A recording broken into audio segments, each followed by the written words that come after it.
বশিষ্ঠ মুনি আপনার তপস্যা করতে করতে করতে যখন দেখে মায়ের দর্শন পাচ্ছি না, তখন বশিষ্ঠ মুনি আমি আর দেহ রাখবো না, মায়ের দর্শন পাওয়া ওদেরই সস্তা।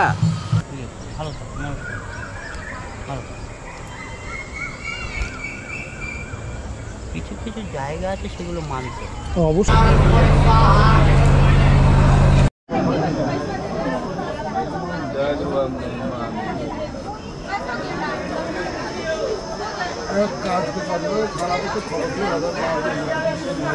আপনার 21 টাকা থেকে আরম্ভ, আপনার যেমন খুশি দিতে পারেন, দক্ষিণা যেমন খুশি দিতে পারেন।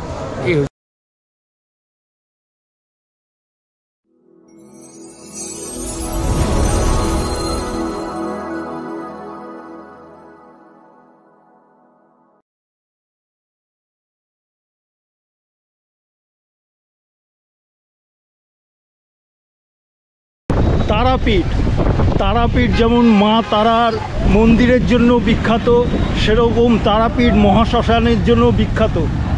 এই তারাপীঠের মহাশ্মশান হচ্ছে তন্ত্র সাধনার জন্য আদর্শ ভূমি।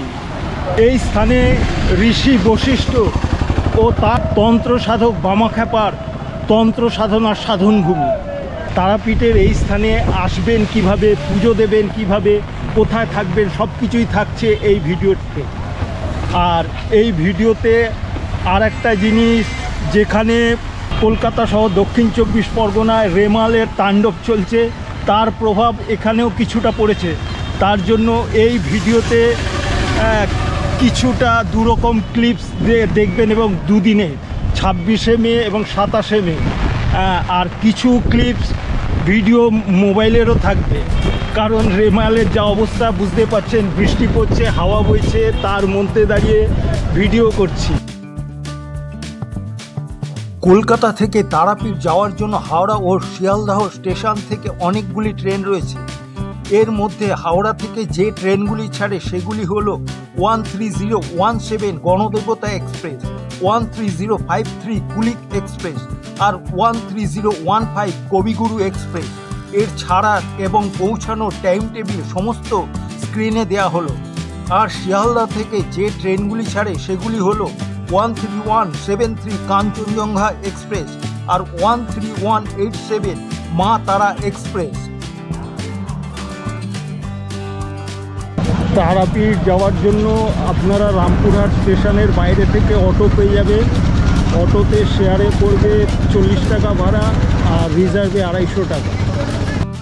আর বাসে করে তারাপীঠ যাওয়ার জন্য ধর্মতলা এসপ্ল্যানেডের বিশিরায় মার্কেটের উল্টো দিক থেকে যে বাস স্ট্যান্ড রয়েছে, সেখান থেকে তারাপীঠের জন্য আপনারা বাস পেয়ে যাবেন।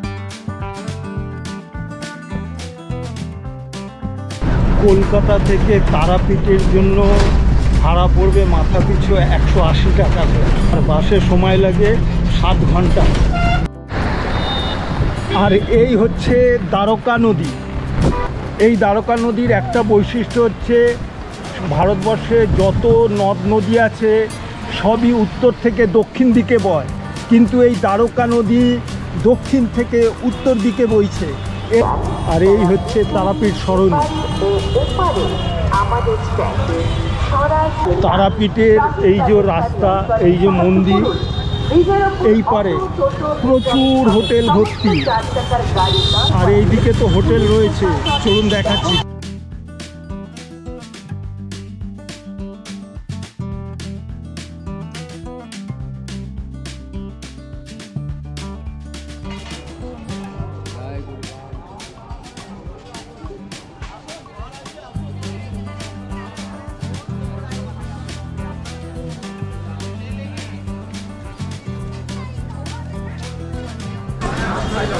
এই যে দেখুন, এইদিকে হোটেলে ভর্তি। তার জন্য তারাপীঠের আলাদা করে হোটেলের রিভিউয়ের কোনো প্রয়োজন পড়ে না। আপনাদের পছন্দ অনুযায়ী, ইচ্ছা অনুযায়ী, স্বার্থ অনুযায়ী আপনারা হোটেল করতে পারবেন, আর ডাইরেক্ট এসে হোটেল করাই ভালো। আমরা তারাপীঠের স্বল্প পরিচিত দিকগুলি অনুসন্ধান করার সাথে সাথে এর অন্যান্য রীতিনীতি এবং আচার অনুষ্ঠানগুলি বোঝার মুখোমুখি হচ্ছে। এটি একটি যাত্রা, যার জন্য একটি খোলা মন এবং অজানাকে আলিঙ্গন করার ইচ্ছা প্রয়োজন। তারাপীঠ একটি সিদ্ধপীঠ, এবং অতীন্দ্রিয় আচ্ছন্ন সহ এর গভীর মূল আধ্যাত্মিক অনুশীলন এবং আচার অনুষ্ঠানের জন্য বিখ্যাত। এটি এমন একটি জায়গা যেখানে ঐতিহ্য ঐশ্বরিকের সাথে মিলিত হয়, অন্য যে কোনো স্থান থেকে ভিন্ন একটি পরিবেশ তৈরি করে। তারাপীঠ একটি 13 শতকের হিন্দু মন্দির। বোলপুর থেকে প্রায় 80 কিলোমিটার দূরে পশ্চিমবঙ্গের বীরভূমের দ্বারকা নদীর কাছে অবস্থিত। এটি তারাতান্ত্রিক মন্দির এবং তার পার্শ্ববর্তী শ্মশানের জন্য পরিচিত, যেখানে আচার অনুষ্ঠান করা হয়। এই স্থানের উৎপত্তি এবং গুরুত্ব সম্পর্কে বেশ কিছু কিংবদন্তি বর্ণিত আছে, সবই তারাপীঠের তারামায়ের সম্পর্কিত। একটি সুপরিচিত কিংবদন্তি ভারতের 51টি শক্তিপীঠের সাথে সম্পর্কিত।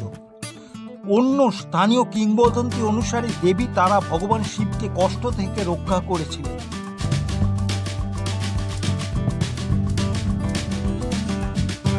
তারাপীঠে আর একটা খুব সুন্দর জিনিস পাওয়া যায়, তারাপীঠের প্যাড়া, খুবই সুস্বাদু।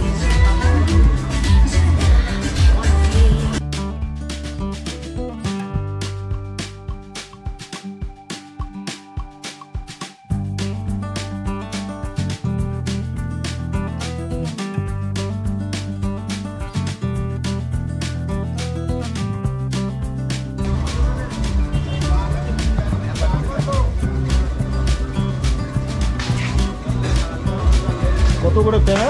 এরা যেমন নেবেন সেরকম দাম, কিরকম দাম? 120, 140, 180, 100। সব থেকে ভালোটা সব থেকে ভালো দাম 320 টাকা, দেবঘর কোয়ালিটি মাল। দেখা যাবে। হ্যাঁ, দেখা যাবে। এই হচ্ছে ল্যাংচা, বিখ্যাত ল্যাংচা।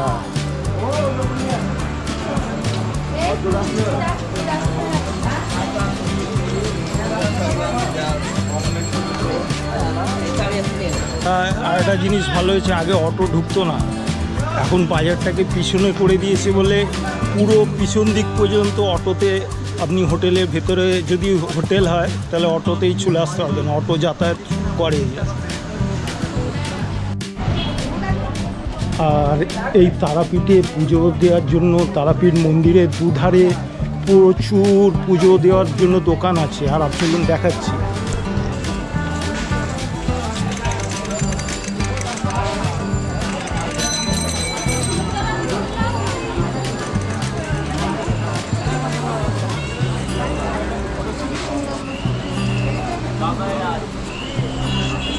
এই যে সব পুজো দেওয়ার জন্য দোকান, এখানে আসলেই যে কোনো দোকানে ঢুকলেই মোটামুটি পুজো দিতে পারবেন।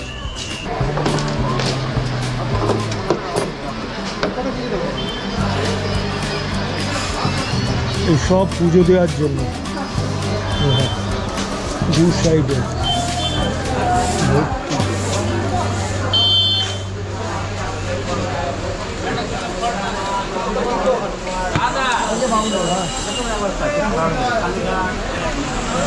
আর আমি যে পান্ডার থেকে পুজো দিই তার নাম্বার আমি দিয়ে দেবো।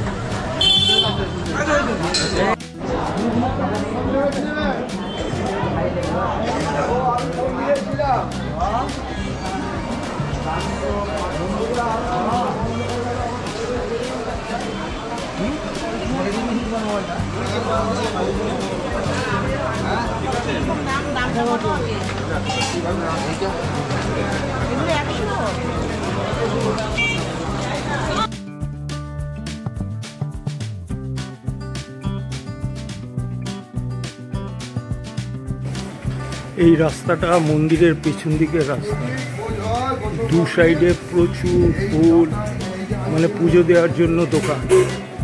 আপনারা যে কোনো একটা পছন্দ করে দরদাম করে ঢুকে যেতে পারেন, কোনো অসুবিধা নেই।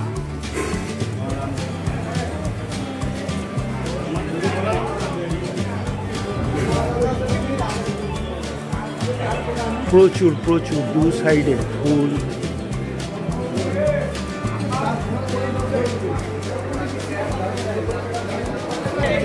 মানে ভোর থেকে এই পুজো দেওয়া শুরু হয়ে যায়।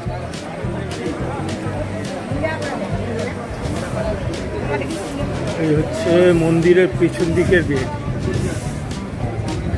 সব পুজো দিয়ে বেরোচ্ছে।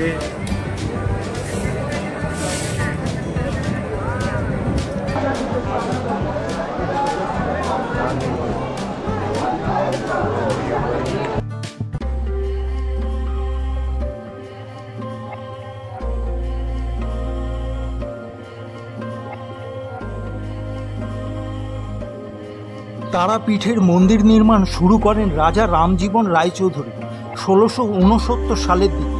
তিনি বীরভূমে জমিদার ছিলেন। ১৭০১ সালে তার পুত্র রামচন্দ্র রায় নির্মাণটি সম্পূর্ণ করেছিলেন। পুরনো মন্দিরটি ব্যাপকভাবে ক্ষতিগ্রস্ত হয়েছিল। বর্তমান মন্দিরটি ১৮১৮ খ্রিস্টাব্দে জগন্নাথ রায় দ্বারা নির্মিত হয়েছিল। মন্দিরের সামনে পোড়ামাটির কাজটি বেশ অনন্য এবং এগুলি রামায়ণ এবং মহাভারতের গল্পকে চিত্রিত করে।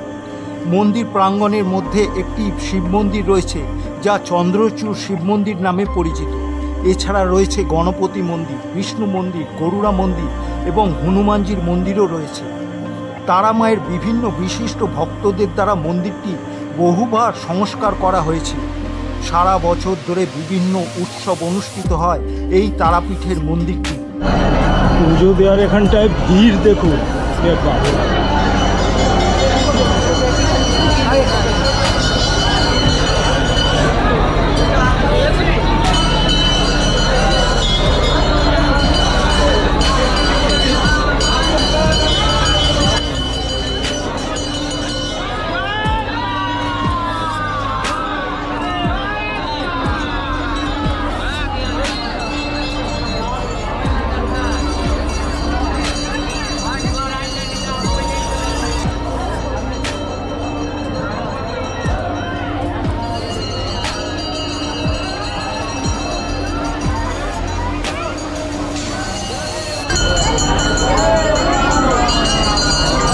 আমার পিছনে যজ্ঞ হচ্ছে।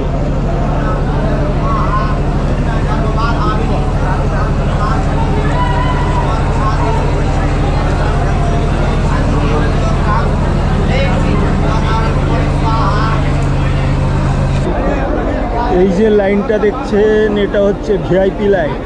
কোনোটা ৩০০ টাকা, কোনোটা ৫০০ টাকা। আর ওই পুকুর ধার থেকে ওই দিকে হচ্ছে জেনারেল লাইন।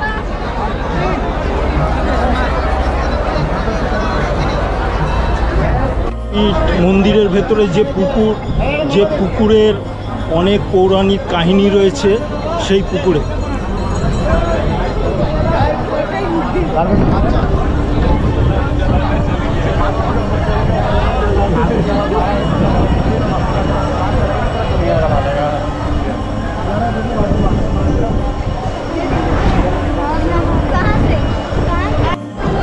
আবার বৃষ্টি আরম্ভ হয়ে গেছে। এই বৃষ্টির জন্য ভিডিও শ্যুট করতে খুবই প্রবলেম হচ্ছে। আর জেনারেল লাইনটা দেখুন, যেটা পুকুর ধার থেকে আরম্ভ হয়েছে, প্রচুর ওই ধার থেকে ওই দেখুন।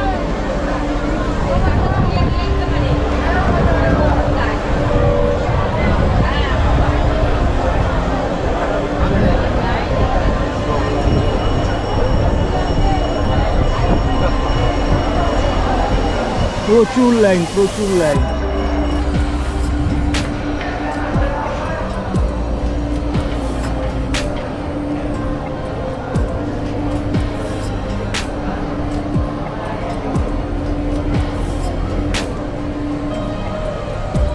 এই পুকুরের অনেকগুলি পৌরাণিক কাহিনীর মধ্যে আরেকটি কাহিনী হচ্ছে, এই পুকুরে কাটা মাছ ধুতে নিয়ে এসেছিল, সেই মাছ জীবিত হয়ে যায়। এই পুকুরকে জীবিত পুকুরও বলা হয়। এইটা হচ্ছে বামদেব বাবার মন্দির।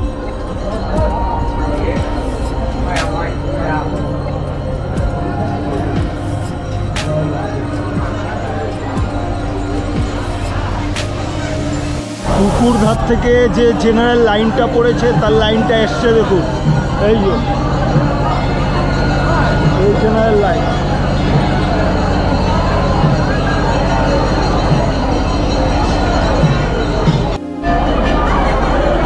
আচ্ছা, এই মন্দিরে মাকে ভোগ প্রসাদ দেওয়ার জন্য আপনাদের পূজারি বা পান্ডাকে আগের দিন রাত্রিবেলা বলে রাখতে হবে।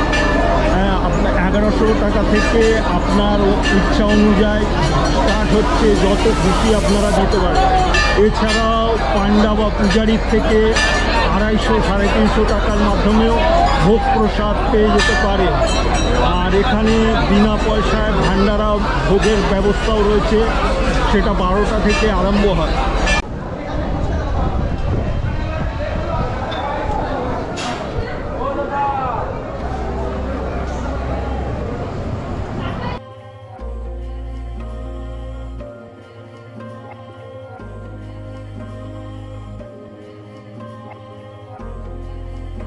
দেবীর মূর্তিটি দেখায় যে তিনি দুটি সাপকে তার হাতে ধরে রেখেছেন এবং ভগবান শিব তার কোলে রয়েছে। দিনে একটি সোনার মুখোশ আবৃত থাকে, যা রাতে অপসারণ করা হয়। এখানে গাওয়া আচার অনুষ্ঠান এবং স্রোতগুলি এই মন্দিরটিকে একটি বিশেষ করে তুলতে অবদান রাখে।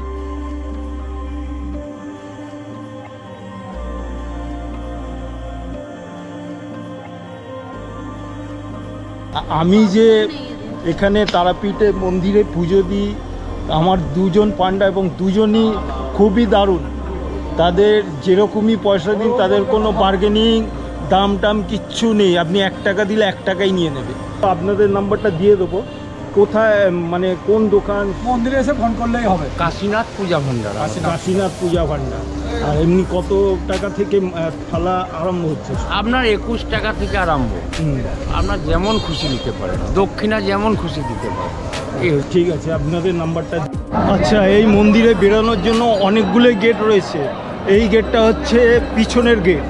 এই যে এটা হচ্ছে মন্দিরের পিছনের গেট, যেটা দিয়ে ঢুকলাম ওটা হচ্ছে সামনের গেট। এইটা হচ্ছে শ্মশানে ঢোকার আর একটা পথ। এই সামনে রাস্তার সামনের পথ। তারাপীঠ মহাশ্মশান একটি রহস্যময়ভাবে শুভ তীর্থস্থান। তারাপীঠ মন্দিরের খুব কাছেই অবস্থিত। দেবী তারা এখানে আলোয় মিটমিট করে বিরাজ করে। একটি তারকার মতো আধ্যাত্মিক শক্তির একটি ভয়ঙ্কর তান্ত্রিক দিক। দেবী তারার কাছ থেকে সিদ্ধি প্রাপ্তি এবং তার আশীর্বাদ পাওয়ার জন্য মহর্ষি বশিষ্ঠদেব এখানে আচার অনুষ্ঠান করেছিলেন। তারপর সাধক বামাখ্যাপাও এই শ্মশানে তার জপ করে সিদ্ধি লাভ করেছিলেন। তিনি এখানে তান্ত্রিক আচারও পালন করতেন। বাবা বামাখ্যাপার মন্দিরের ঠিক পাশটিতেই রয়েছে পঞ্চমন্দির আসন। এই আসনে বসে মহর্ষি বশিষ্ঠদেব ও তারপর বামাখ্যাপা ধ্যান তান্ত্রিক সাধনা করে সিদ্ধি লাভ করেছিলেন। এই স্থান হচ্ছে তন্ত্র সাধনার জন্য আদর্শ ভূমি। এই শ্মশান দিনের বেলার এক রূপ, রাতের বেলার আর এক রূপ। জয় তারা, সকালবেলা। জয় তারা। নামটা কি? সোমনাথ ভট্টাচার্য। সোমনাথ ভট্টাচার্য। কতদিন ধরে আছেন এই শ্মশান? 40 বছর ধরে। 40 বছর। ঋষি বশিষ্ঠের শিষ্য ছিলেন তো বামাখ্যাপা? তো ত্রেতা, দাপর, কলি। ত্রেতা যুগে বশিষ্ঠ মুনি এসছেন। তার মানে ধরে নেন হাজার হাজার বছর আগেকার কথা, এমন না যে 50 বছরের কথা। এই বশিষ্ঠ মুনি আর ঋষি তফাৎ আছে। ঋষি মুনি তফাৎ আছে, হলো তান্ত্রিক সাধু তফাৎ আছে। সব গুলিয়ে ফেললে হবে না। তো বশিষ্ঠ মুনি বলছে না যে বশিষ্ঠ সাধু বলছে না, মুনি বলছে। আগেকার দিনে মুনি ঋষিরা এরাই ছিল আপনার স্বর্গলোকের সাথে যোগাযোগ করতো। দেবতারা আসতো এই ঋষি মুনির কাছ থেকে দেখা করতে আসতো, প্রভু কেমন আছে। ওরা যজ্ঞ করতো। এই যজ্ঞ যেটা বলছেন, যে যজ্ঞ হয় এই শ্মশানে, যোগের অনেক পবিত্রতা আছে। আপনি যেখানে বসে আছেন এখানে বড় বড় মহাপুরুষের সমাধি আছে। বশিষ্ঠ মুনি আপনার তপস্যা করতে করতে করতে যখন দেখে মায়ের দর্শন পাচ্ছি না, তখন বশিষ্ঠ মুনি আমি আর দেহ রাখবো না, মায়ের দর্শন পাওয়া ওদেরই সস্তা। হ্যাঁ, তখন মা দর্শন দিয়ে বললো, স্বপ্ন দিল, দর্শন না স্বপ্ন দিল, আমি চীনে আছি, চীন থেকে আমাকে নিয়ে আয়। এর নাম হচ্ছে চিন্ময়ী তারা। এই বশিষ্ঠ মুনি মাকে নিয়ে আসে, নিয়ে স্থাপন হয়। পীঠের মালিক হচ্ছে এই তারা মা। হাজার হাজার বছর আগে অ্যাকচুয়ালি এটাকে টোটাল জাগ্রত করছে বামদেব। মা মারা যায়, ও শুনে ছুটলো মা মারা গেছে। তখন থই থই জল, মানে আপনার ওই যে আপনি ওদিকে তাকান উঁচু, ওই অবধি জল। এই দ্বারকা নদ তাকে, এটা হচ্ছে নদ। নদ হচ্ছে পুরুষ, নদী হচ্ছে নারী। হলো, নদ হচ্ছে পুরুষ, নদ হচ্ছে দ্বারকা নদ বলছে। এই নদী হতে পারে। দ্বারকা নদের আর একটা বিশেষত্ব আমি যেটা শুনেছি, মানে সব নদী উত্তর থেকে দক্ষিণ দিকে বয়, দক্ষিণ এ থেকে উত্তরে উত্তরমুখী বয়। এর এটা কারণ? আপনার অল ওভার ইন্ডিয়ার মধ্যে নাহি, অল ওভার ওয়ার্ল্ডের মধ্যে একটা জায়গাতে উত্তরমুখী বয়। কারণ আর একটা ব্যাপার, কারণ তারামা। লীলা। আরেকটা ব্যাপার হচ্ছে যে আপনি হিন্দু, তো আপনি অন্য জায়গায় শ্মশানে আপনি যদি যান, তো আপনার ফ্যামিলি বলবে তুমি শ্মশান থেকে এসছো, জামা কাপড় পরে ছাড়ো, স্নান করো, তারপরে আপনার ঘরে ঢুকবা। যে এমন একটা সিদ্ধপীঠ, আপনি মায়ের পুজো দিয়ে এসে স্নান টান করে মায়ের পুজো দিলেন, যে শ্মশানে যান, যে আপনি ঘরে যদি যান আপনার কোনো বাধা নাই। এটাকে বলছে ওই সিদ্ধ। অনুরোধ করছি, মানতে হবে। বলো, বলছি যে বীরভূমে খুব গরিবের জায়গা, অন্য জুটে না, ওদের যেন অন্যের অভাব না হয়। বলো যা কথা আসতো যে আপনার এই তারাপীঠে বীরভূম ডিস্ট্রিক্টে কোনো অন্যের অভাব নাই। তার জন্য বামদেবের ভোগ আগে হবে, মায়ের ভোগ পরে হবে। কি কারণে ভান্ডারাটা দিচ্ছেন এবারে? মেন আছে ওনার শখ আছে, হ্যাঁ, মানে ইচ্ছা ইচ্ছা আছে মায়ের কাছে। এর আগে 2 বছর হয়ে গেছে। কোথায় কোথায় এটা আছে 3 নম্বর হাওড়া জগৎপুর, আচ্ছা, দেবীপাড়া 3 নম্বর। এটা ওই স্টার্ট হবে নাকি এখন? এখন স্টার্ট করা হবে, খাওয়ান দাওয়ান হবে।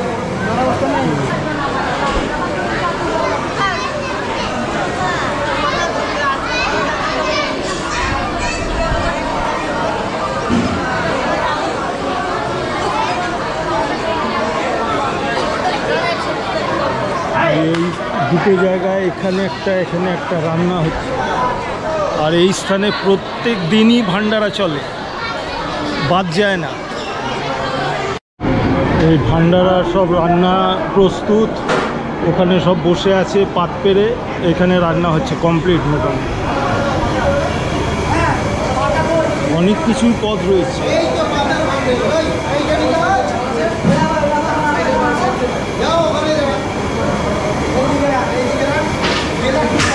আইটেম কি হয়েছে? ভান্ডারের আইটেম হয়েছে ভাত, ডাল, আলু ভাজা, পুঁই শাকের তরকারি, মাছের ঝাল, চিংড়ি পটল, পায়েস, পাঁপড় ভাজা, চাটনি, মিষ্টি। অনেক আইটেম, বাহ।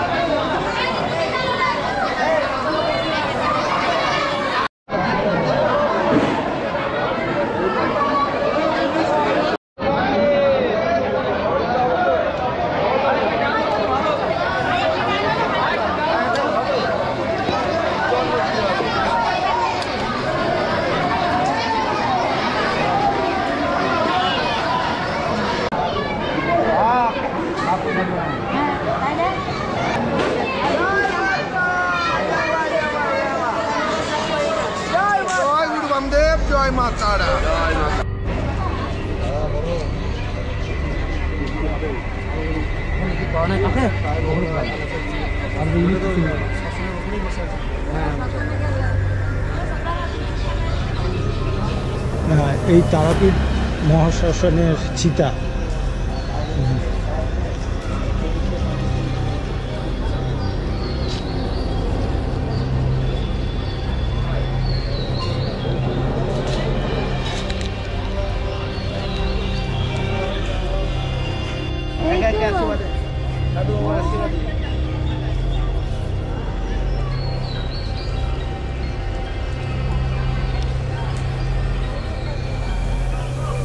এই হচ্ছে মহাশ্মশানের এখানে চিতা জ্বলে।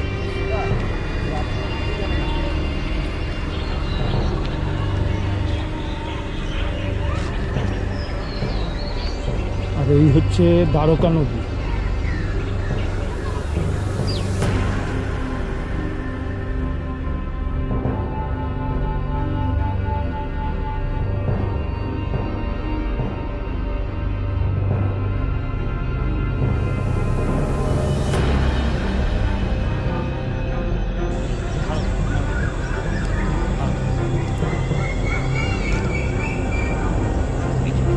আমি মোটামুটি গ্র্যাজুয়েশান করেছি, FA করেছি, সিএ অ্যাডমিশন করেছিলাম হরিচন্দ্র মুখার্জি রোডে, কমপ্লিট করিনি, অল্প জন্য ছেড়ে দিই। তারপর ঘুরে বেরিয়েছি সারা ভারতবর্ষ ঘোরা। এখানে আছি মার কাছে এখন। এখানে কত বছর আছে? এখানে আমি আসা যাওয়া করতাম, আমি থানায় স্থির আছি এখানে মোটামুটি 3 বছর ধরে আছি।